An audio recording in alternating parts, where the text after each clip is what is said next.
benvenuti a questa edizione del nostro telegiornale. Vediamo subito i titoli. Poliziotto in pensione arrestato per l'omicidio di un pastore a Lentini. In un video il film dell'agguato.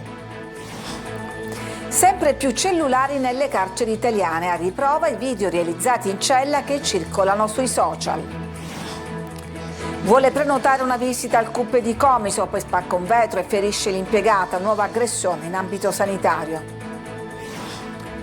Pelligra cede il 90% della Blutech di Termini Imerese, il gruppo però smentisce la vendita. L'assessore Tamaio, la regione vigila. La Sicilia conquista 2 nuove bandiere blu premiate per il mare più bello, Messina e Nizza di Sicilia, fuori Lipari ed Ispica. Usa il cestino, non buttare carte in strada. A Catania si mobilitano alunni e genitori per sensibilizzare i cittadini al rispetto dell'ambiente. Calcio, 2000 tifosi in tribuna per incitare i rossazzurri durante l'allenamento a porte aperte alla vigilia della gara di ritorno con il Pescara. La gara dell'Adriatico domani in diretta e in chiaro su Telecolor a partire dalle 19.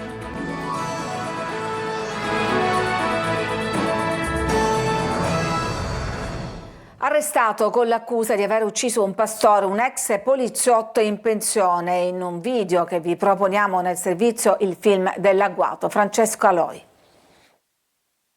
C'è una fotografia scattata poco prima della strage e postata sui social dalla fidanzata di una delle 3 vittime di quella drammatica notte fra il 26 e il 27 aprile, alla base delle indagini che hanno portato al fermo del terzo presunto autore della sparatoria costata la vita a Massimo Pirozzo, Salvo Turdo e Andrea Miceli a Monreale.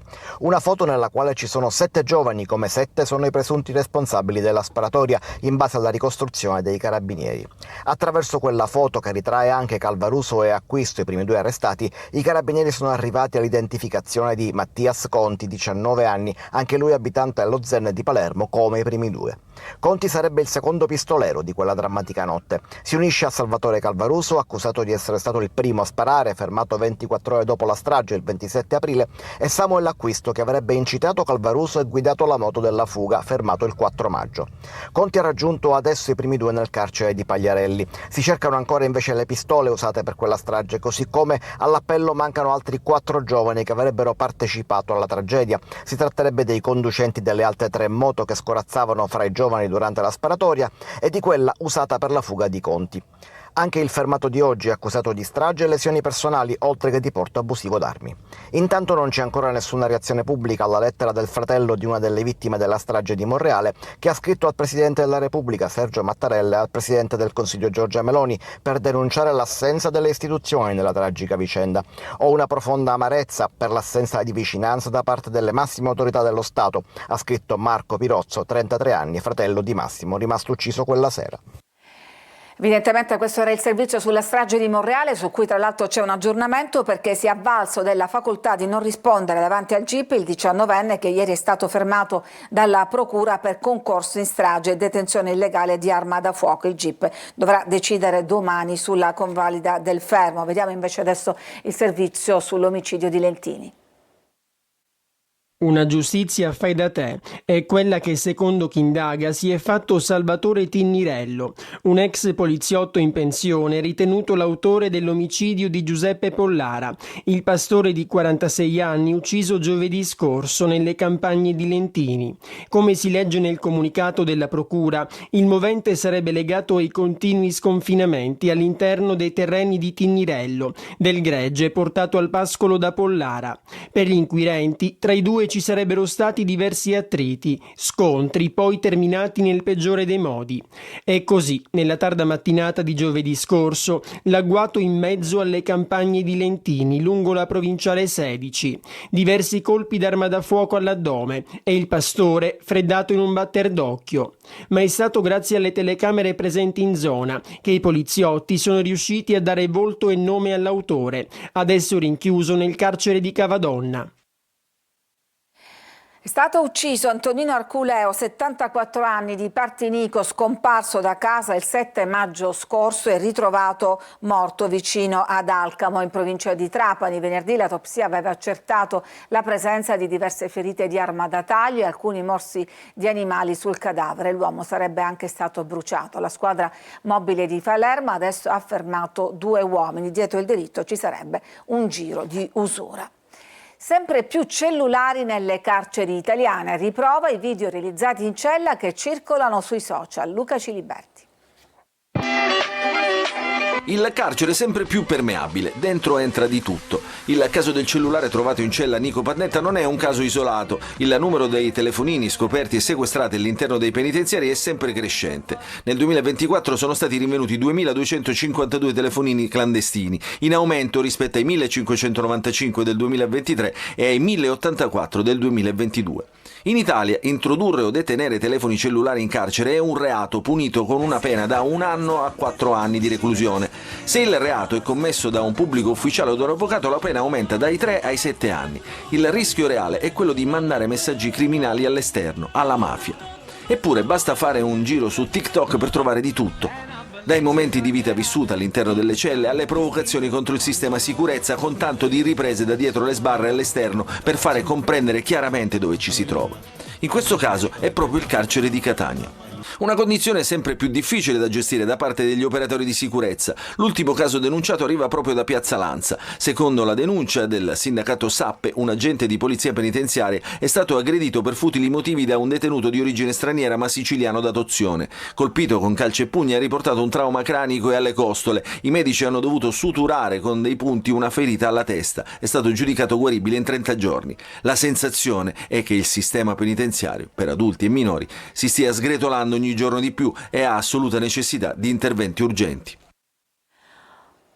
Nuova aggressione nell'ambito del mondo sanitario è successo a Comiso, in provincia di Ragusa, durante una richiesta di prenotazione al CUP, il centro unico per le prenotazioni. Veronica Barbarino. Vetro rotto e minacce. A Comiso una semplice richiesta di prenotazione al CUP si è trasformata in un incubo. A denunciarlo il sindacato FIALS Ragusa, raccontando che lo scorso venerdì pomeriggio un utente, ancora senza identità accertata, ha prima minacciato l'operatrice al banco e poi, esasperato dalla richiesta di prenotazioni, ha sferrato violenti colpi contro il vetro divisorio che, scheggiato, ha ferito la donna al volto. L'aggressore, non contento, ha tentato poi di oltrepassare la barriera per colpirla fisicamente, ma è stato fermato in tempo dall'intervento dei colleghi richiamati dalle grida. Allertato il 112, l'aggressore si è però dileguato prima dell'arrivo delle forze dell'ordine. Tutti ci prodighiamo e ci sforziamo per cercare di poter dare risposte all'utenza. Nulla giustifica queste azioni violente. Noi come sindacato FIALS le condanniamo, chiedendo delle risposte per poter lavorare in ambienti più sicuri. L'episodio di Comiso non è isolato, altri casi si registrano nel resto della Sicilia e a livello nazionale l'Osservatorio Salute denuncia quasi 8 aggressioni al giorno in strutture pubbliche. L'appello del sindacato quindi è quello di proteggere chi ogni giorno salva vite, perché salute e cura non possono diventare un campo di battaglia. Condannato a 4 anni e 2 mesi per revenge porn, Angelo Flores, il giovane che ha filmato lo stupro di gruppo al Foro Italico di Palermo l'estate di 2 anni fa. Il giovane ha chiesto scusa per aver inviato i video, peraltro era l'unico del branco a conoscere la ragazza con la quale avrebbe avuto in precedenza rapporti consensuali. Per lo stupro di gruppo sono stati condannati, oltre a Flores, altri 6 giovani. Toni polemici in commissione antimafia con l'ex comandante del ROS Mario Mori sul dossier mafia appalti del 92 che sarebbe stato ostacolato dall'allora procura di Palermo. I dettagli nel servizio di Giusy Lazzara. Il dossier su mafia e appalti, su cui nel 92 aveva rivolto il suo interesse Paolo Borsellino, potrebbe essere il principale movente dell'attentato di Via D'Amelio. Davanti alla commissione parlamentare antimafia, l'ex comandante del ROS Mario Mori e il suo braccio destro Giuseppe De Donno hanno riproposto una linea già critica, tracciata il 16 aprile, che è proseguita con un botta e risposta con i componenti della commissione. La tesi di fondo sostenuta da Mori e De Donno è che quel dossier è stato fortemente ostacolato dall'allora procura di Palermo Palermo, guidata da Pietro Giammanco, che non avrebbe voluto valorizzare il collegamento tra gli appalti e il sistema politico. Mori ha lamentato che altri freni venivano dalla politica, dal silenzio calato su un'inchiesta sottoposta a un'operazione di smembramento tra gli uffici giudiziari di Palermo, Catania e Caltanissetta. I toni si sono alzati quando alcuni componenti della commissione hanno contestato a Mori di non aver valutato quello che accadeva con le stragi del 92 e gli attentati del 93, che lanciavano un chiaro attacco allo Stato. Mori ha ribadito che come investigatore operativo poteva parlare delle indagini e non del contesto politico in cui quei fatti si collocavano. Novità nell'inchiesta sulla cessione della CR Messina dalla famiglia Sciotto alla AAD Invest. La Digos e la Guardia di Finanza hanno sequestrato una serie di atti sulla compravendita dell'80% delle quote avvenute ad inizio gennaio, quote mai pagate dalla società lussemburghese. I magistrati hanno firmato la delega per sequestrare atti che riguardano ogni aspetto di questa operazione finanziaria, poi clamorosamente naufragata. Il fascicolo di inchiesta in questo momento è aperto per truffa e minacce contro ignoti, ma nei giorni scorsi sono state sentite diverse persone, tra cui l'azionista al 20% Pietro Sciotto. Pelligra cede il 90% della Blue Tech di Termini Imerese. Il presidente del Catania Calcio aveva acquistato le quote per oltre 8 milioni. L'assessore Tamaio però dice la regione vigila. Sentiamo Luca Ciliberti. Il polo industriale di Termini Imerese piomba nuovamente nell'incertezza. La Pelligra Italia Holding, gruppo italo-australiano che lo scorso ottobre aveva vinto il bando per l'assegnazione dell'area ex Blue Tech ed ex Fiat di Termini Imerese attraverso un aumento di capitale e il contestuale ingresso di nuovi soci, avrebbe riconfigurato l'assetto societario rimanendo in possesso del 10% della SRL, equivalente al capitale nominale di 10 milioni di euro versato al momento dell'acquisizione delle aree. Il 70%, quindi la maggior parte delle quote, andrebbe adesso all'azienda Nicolosi Trasporti, impresa di logistica, il 19,78% al consorzio artigiano edile costruttori con sede a Comiso, in provincia di Ragusa. Numeri che sono stati anticipati stamattina dal quotidiano La Sicilia. Il gruppo di riferimento di Ross Pelligra, attuale presidente del Calcio Catania, aveva vinto il bando al Ministero delle Imprese e al Made in Italy con un'offerta di 8,5 milioni e l'impegno di assumere almeno 350 dipendenti. Le aziende escluse allora avevano chiesto informazioni sulle garanzie fideiussorie rilasciate alla holding vincitrice senza avere mai risposte. L'assessore alle attività produttive Edi Tamaio oggi assicura che la Regione sta vigilando. Sarebbe fondamentale conoscere i dettagli e le motivazioni di questa operazione finanziaria immobiliare, ma così come è stato fino ad ora, temiamo che ci sarà poca trasparenza, aggiunge Franco Piro, responsabile del Dipartimento Economia del Partito Democratico Siciliano, addensando ulteriori dubbi sull'operazione iniziale. Fonti ben informate rivelano che l'assetto della Pelligra Italia Holding varierà ulteriormente nei prossimi mesi nella ripartizione delle quote. Il 40% resteranno a Pelligra, il 40%, quindi in diminuzione, andranno a Nicolosi e il 20% a CAEC. E la Pelligra Italia conferma il proprio impegno nel progetto di rilancio del sito di Termini Imerese e smentisce categoricamente qualsiasi ipotesi o notizia relativa ad una vendita. Lo riferiscono all'ANSA fonti vicine al gruppo del magnate australiano. L'azienda escluderebbe dunque la vendita del sito senza tuttavia smentire la cessione del 90% delle quote societarie, come anticipato stamane dal quotidiano La Sicilia. Cambiamo decisamente argomento. Assegnate questa mattina le bandiere blu per le spiagge più belle d'Italia. Ci sono 2 nuove entry ma anche 2 non conferme. Sono considerate le spiagge col mare più bello d'Italia e la Sicilia anche quest'anno può vantare 2 nuovi ingressi sui 15 a livello nazionale. Messina e Nizza di Sicilia nel messinese diventano per la prima volta bandiera blu. Ad annunciarlo la Foundation for Environmental Education nella sede del CNR di Roma, dove si è tenuta la cerimonia di assegnazione delle bandiere blu 2025, un riconoscimento che in Italia è sinonimo di eccellenza e turismo di qualità. Messina per 11 km di costa, Capopeloro, Santa Margherita e Nizza di Sicilia vanno ad aggiungersi a quelle che per il 2025 vengono confermate, quindi le spiagge di Roccalumera, Alitterme, Furcisiculo, Santa Teresa dei Riva, Letoianni, Taormina e Tusa in provincia di Messina. Nel Ragusano ci sono Modica, Pozzallo, Scicli e Ragusa e infine Menfi nell'Agrigentino. Soddisfazione c'è nel messinese per quella che sul versante ionico si sta delineando come la Riviera Blu. da Santa Teresa di Riva, da Litterme. Dobbiamo pensare oltre il nostro orticello, dobbiamo pensare a portare avanti il progetto Riviera Blu. I tempi sono maturi, aiutando gli altri comuni che ancora non l'hanno ottenuta per ragionare in grande, per attirare sul nostro territorio tanti altri turisti che ancora non conoscono bene il nostro territorio. Purtroppo in Sicilia c'è anche chi la perde rispetto allo scorso anno e tra i 5 comuni non riconfermati a livello nazionale spiccano nomi eccellenti come Ispica nel Ragusano e Lipari, l'isola più grande delle Eolie. Ci fermiamo adesso, c'è una pausa, torniamo tra poco per parlare fra l'altro di rispetto dell'ambiente e legalità.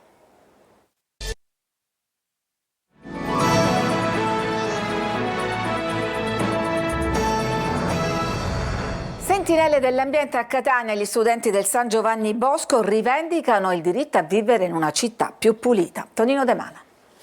Nella strada spazzatura, non buttare, non buttare. Usa il cestino, quello più vicino e tutto brillerà. È lo slogan che ha accompagnato la sfilata degli studenti che insieme ai genitori e alle istituzioni sono scesi in strada a Catania per rivendicare un diritto sacrosanto, camminare su strade pulite. Messaggi forti e chiari, intonati e cantati a gran voce, scritti nero su bianco su cartoncini colorati. L'entusiasmo degli studenti del comprensivo San Giovanni Bosco commuove anche il sindaco trantino. Sto diventando vecchio, Tonino. Superata l'emozione, la lucida analisi e il racconto di come è nata l'iniziativa. Questa è un'iniziativa che parte da una lettera che mi ha inviato un bambino di quarta elementare, Alessandro.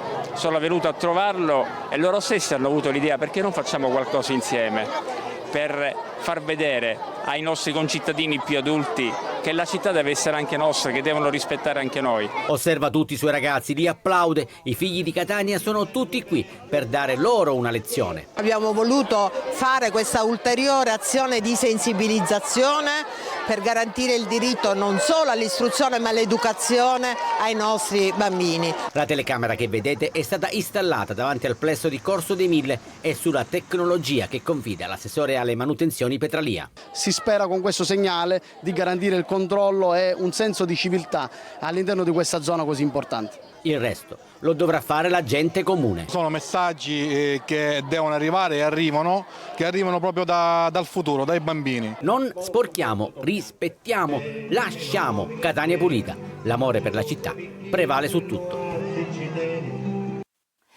L'albero Falcone da Palermo figlia a Siracusa per continuare a lanciare segnali di legalità. L'albero della legalità piantumato in piazza Santa Lucia, nel cuore della borgata a Siracusa. Qui, dove si spaccia droga ad ogni ora del giorno e della notte, arriva un piccolo segnale di speranza. Sono state riprodotte delle talee figlie dirette di quello che sta davanti alla casa di Giovanni Falcone. Quindi non un ficus macrofilla qualsiasi, ma un albero in cui scorre lo stesso DNA di quello che è l'albero della legalità. Un piccolo grande impegno per la legalità nel quartiere, secondo centro storico della città. A promuovere questa iniziativa l'Ordine Francescano Secolare di Santa Lucia al Sepolcro. Dicevo, noi siamo francescani, quindi amiamo la pace, amiamo la giustizia, e la pace e la giustizia non hanno colori né politici né di religione, sono di tutti. La pace è di tutti e la giustizia e la legalità sono di tutti. Un alberello che può diventare spunto per parlare ai più piccoli di legalità e di chi per lo Stato ha sacrificato la propria vita. In questa piazza da un lato lavorano, si fa per dire, gli spacciatori, ma dall'altro giocano tanti bambini e sono loro che devono essere educati per un sano futuro. Oggi vuole essere un presidio di legalità, proprio a demonizzare quello che dall'altra parte succede. Alessandro Porto, assessore alla Polizia Municipale e alla Protezione Civile del Comune di Catania, lascia le deleghe perché da oggi diventa parlamentare regionale. La Commissione Verifica Poteri dell'Ars ha dato il via libera all'insediamento dell'esponente autonomista che prende il posto di Giuseppe Castiglione, che in ottemperanza alla legge Severino è stato sospeso ma non decaduto dall'incarico dopo essere stato invischiato nell'inchiesta Mercurio. Spettacolo, si apre oggi il Festival del Cinema di Cannes, unica pellicola italiana in concorso è Fuori di Mario Martone, che porta sulla Croisette un po' di Catania con il film su Goliarda Sapienza. Eva Spampinato. Anche quando quando stanno fuori. Fuori di Mario Martone è l'unico film italiano a concorrere per la Palma d'Oro al Festival internazionale del cinema di Cannes, al via oggi, e sullo schermo internazionale arriva anche un po' di Catania. Più di questi salotti. Non ne possono più di me. Martone infatti racconta la vita di una illustre catanese, scrittrice indomabile, controversa, luminosa, Goliarda Sapienza, nata a Catania nel 1924, cresciuta in una famiglia anarchica e colta, ha attraversato il Novecento con la furia e l'intelligenza di chi non si piega. Attrice, autrice, femminista prima del termine, è stata dimenticata in vita e riscoperta postuma grazie a un capolavoro ritrovato, L'arte della gioia. Quel libro sono io. Tutto quello che ho fatto me lo rifiutavano prima, figuriamoci adesso. Martone aveva pensato a Valeria Golino per interpretare il film proprio mentre la Golino stava lavorando alla serie TV L'arte della gioia, per cui ha vinto 3 David di Donatello. Le straordinarie Matilda De Angelis ed Elodie la affiancano nel racconto di una parte della vita di Goliarda Sapienza. Roma 1980, per un furto di gioielli durante una festa, la scrittrice finisce in carcere a Rebibbia e intreccia un profondo legame di amicizia al femminile con donne socialmente distanti da lei. Fuori è un titolo che non lascia spazio a dubbi, fuori dalle regole, fuori dai canoni, fuori dalle gabbie culturali, ma anche fuori nel mondo dove la voce di Goliarda, potente, siciliana, ruvida e lirica, continua a risuonare. Ci fermiamo, c'è ancora una pausa e poi torniamo con la pagina sportiva per raccontarvi la seduta di rifinitura a porte aperte oggi pomeriggio del Catania.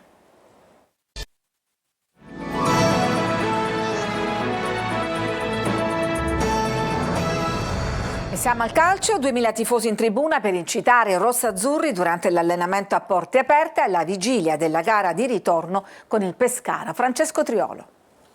Chi osa vince, recitava lo striscione appeso dai tifosi rossazzurri al Massimino, aperto al pubblico per la seduta di rifinitura che anticipa la partenza per Pescara. Un bagno di entusiasmo che serve soprattutto a dare ulteriore spinta al gruppo dopo l'affetto riversato dai tifosi prima e durante il match d'andata. I tifosi non potranno essere all'Adriatico, ma erano in oltre 2000 a caricare la squadra. E allora cori ed applausi a tutto il gruppo perché in Abruzzo il Catania va per provare l'impresa. Questo ha detto anche Toscano dopo la partita del Massimino, dopo la sconfitta 1-0 contro il Pescara nella partita d'andata, che ha visto il Catania avere tante occasioni contro l'unica del Pescara, sfruttata però al meglio con Merola. Abruzzesi che inoltre in stagione hanno avuto un rendimento di gran lunga migliore fuori casa che in casa sono le due considerazioni su cui poggia la speranza di potersela ancora giocare, la convinzione che ancora ci siano carte da giocare radicata nel gruppo, un gruppo che farà, a meno di Sturaro e Ierardi squalificati, l'assenza del difensore titolare fisso incide sulle scelte dell'11 di partenza. Per la sostituzione di Ierardi sono 2 le soluzioni, Del Fabbro o Allegretto, ma occhio perché Toscano nel corso dell'allenamento a porta aperta ha provato anche Raimo, con novità che potrebbero esserci anche a centrocampo con un ballottaggio tra Quaini e De Rose per affiancare Di Tacchio. A riposo precauzionale invece il portiere Dini. All'Adriatico con diretta su Telecolor vedremo se la squadra di Toscano potrà riuscire nell'impresa oppure se la dirigenza dovrà già pensare al futuro per un Catania che lotti per il vertice senza passare dagli spareggi promozione. È tutto per questa edizione, grazie per averci seguito, vi auguro una buona serata.